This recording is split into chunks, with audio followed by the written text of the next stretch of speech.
পটুয়াখালী জেলা মহিলা আওয়ামী লীগের সভাপতি ও সাবেক সংরক্ষিত নারী আসনের সংসদ সদস্য কাজী কানিজ সুলতানা হেলেনের লুকিয়ে রাখা ৬ শতাধিক কম্বল নিয়ে গেছেন পটুয়াখালী সরকারি কলেজ ছাত্র দলের সদস্য সচিব আসিফ ইকবাল মাহমুদ অনিক।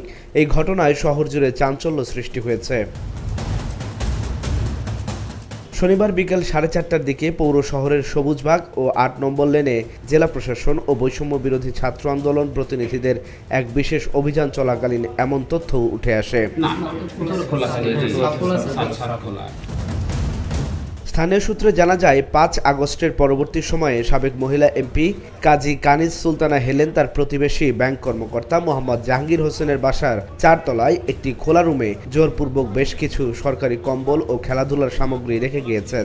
কিন্তু ৮ ফেব্রুয়ারি ভোরে পটুয়াখালী সরকারি কলেজ ছাত্র দলের সদস্য সচিব আসিফ ইকবাল মাহমুদ অনিক কয়েকজনকে সাথে নিয়ে সেই কম্বলগুলো নিয়ে যায়।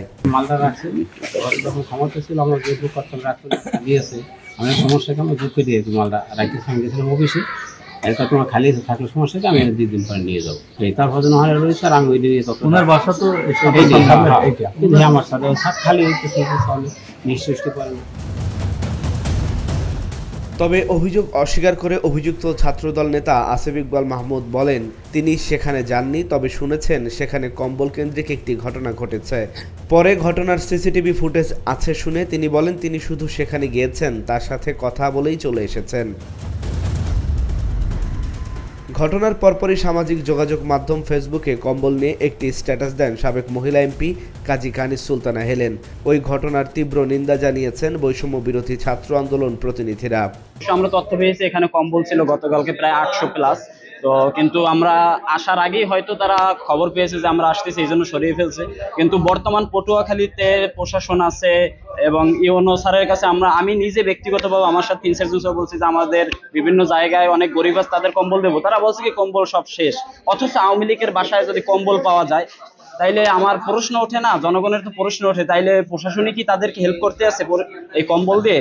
এইগুলো আসলে লজ্জা। এখন বর্তমানে আমি মনে করি আমরা যেভাবে এখানে খুঁজে হয়তো পাইনি, গোয়েন্দা সংস্থার মাধ্যমে হলেও প্রশাসনের দ্রুত এর ব্যবস্থা নেওয়া উচিত এবং এর তীব্র নিন্দা ও প্রতিবাদ জানাচ্ছি ছাত্র সমাজ পক্ষে। আসলে আমাদের কাছে একটা গোপন সূত্রে একটা খবর আসে যে মহিলা এমপি সরকারি ত্রাণের কিছু কম্বল এবং ওই যে সরকারি যে কিছু ফুটবল ছিল তার যে বাসার সামনে একটা বাসায় তার গোডাউনে রাখা। আমরা সেখানে আমরা ছাত্র আমাদের বৈষম্য ছাত্র আন্দোলনে যারা আছে এবং আরো জনগণ যারা ছিল তাদের নিয়ে বাসার গোডাউনে আমরা পরিদর্শন করছি, কিন্তু এখন ওই কম্বল এবং যে ফুটবল ওগুলো এখন আমরা পাইনি।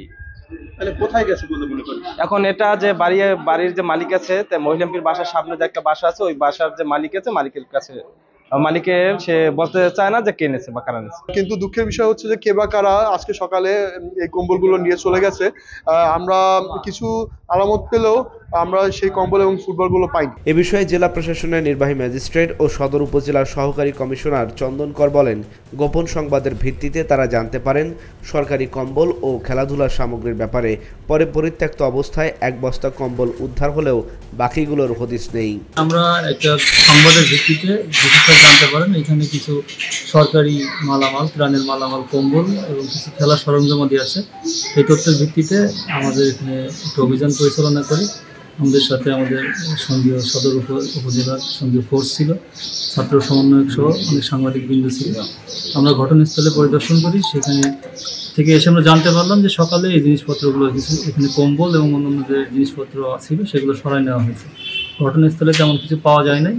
এই মতো অবস্থায় যেহেতু ঘটনাস্থলে কিছু পাওয়া যায় নাই, সেক্ষেত্রে আমরা মোবাইল কোর্টে শাস্তি দিতে পারছি না, সেক্ষেত্রে নিয়মিত মামলা হবে। এই ঘটনার সঙ্গে যারা জড়িত সকলকে আইনের আওতায় আনার দাবি জানান এলাকাবাসী। Dhaka journal news desk.